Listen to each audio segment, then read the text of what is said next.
Hai teman-teman, perkenalkan nama saya Vina Novitasari. Saya adalah mahasiswi aktif di Politeknik LPP Yogyakarta. Di video kali ini saya akan membahas materi mata kuliah Akuntansi Keuangan 1 dengan dosen pengampu Ibu Sri Purwati Widyastuti.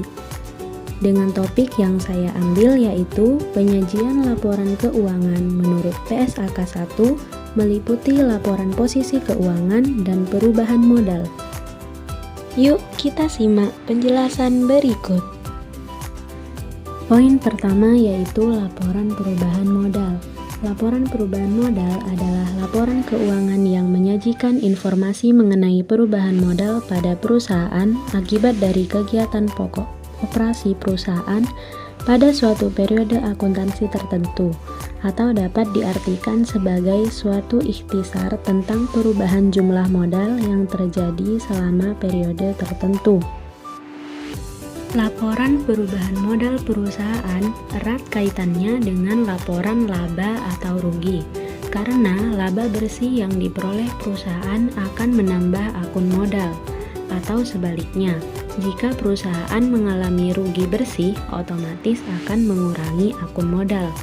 Jadi, laporan perubahan modal dapat disusun setelah adanya laporan laba rugi. Berikut adalah contoh dan praktek pengerjaan laporan perubahan modal. Pertama-tama, kita masukkan modal awal pada lingkaran merah. Kemudian, kita masukkan laba bersih yang didapat dari laporan laba rugi. Lalu, kita masukkan saldo prive Nyonya Melani, kemudian laba bersih dikurangkan dengan prive Nyonya Melani. Hasil pengurangan tersebut akan menjadi penambahan modal. Kemudian, modal awal tersebut ditambah dengan penambahan modal yang akan menjadi modal di akhir tahun perusahaan Surya Sejati. Poin selanjutnya yaitu laporan posisi keuangan. Laporan posisi keuangan atau biasa disebut juga dengan istilah neraca merupakan suatu bagian dari laporan keuangan yang ada dalam perusahaan maupun entitas bisnis yang dihasilkan dalam sebuah periode akuntansi dan seringkali menunjukkan dan memberikan gambaran posisi keuangan perusahaan ataupun entitas bisnis yang bersangkutan pada akhir periode akuntansi yang bisa dijadikan dasar pertimbangan dalam menghasilkan suatu keputusan bisnis. Berikut adalah contoh dan praktek pengerjaan laporan posisi keuangan atau neraca. Laporan neraca dibagi menjadi dua, yaitu aktiva dengan pasiva. Tabel aktiva berisi aktiva lancar dan aktiva tetap. Pertama-tama kita masukkan seluruh aktiva lancar yang terdapat dalam neraca lajur beserta masukkan saldonya. Kemudian seluruh saldo tersebut dijumlahkan yang akan menjadi jumlah aktiva lancar. Lalu kita masukkan juga seluruh aktiva tetap yang ada dalam neraca lajur beserta dengan saldonya, lalu kita total. Kemudian pasiva itu berisi utang dan modal.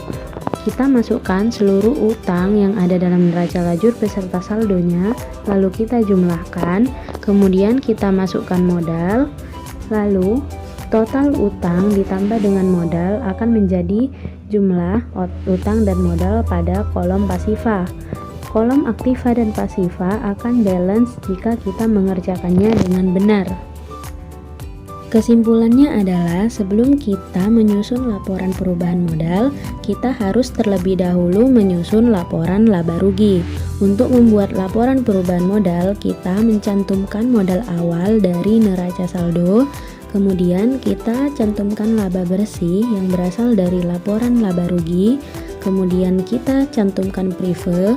Lalu saldo laba bersih dikurangkan dengan saldo prive yang akan menjadi saldo penambahan modal. Saldo modal awal dan saldo penambahan modal dijumlahkan akan menjadi modal akhir. Laporan neraca berisi seluruh akun dan saldo dari aktiva, baik aktiva lancar maupun aktiva tetap.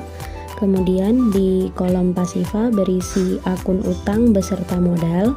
Lalu hasil dari total kolom aktiva dan pasiva ini akan balance jika kita mengerjakannya dengan benar. Nah teman-teman, itulah materi yang bisa saya sampaikan. Semoga bermanfaat. Sampai bertemu di video selanjutnya. Bye-bye.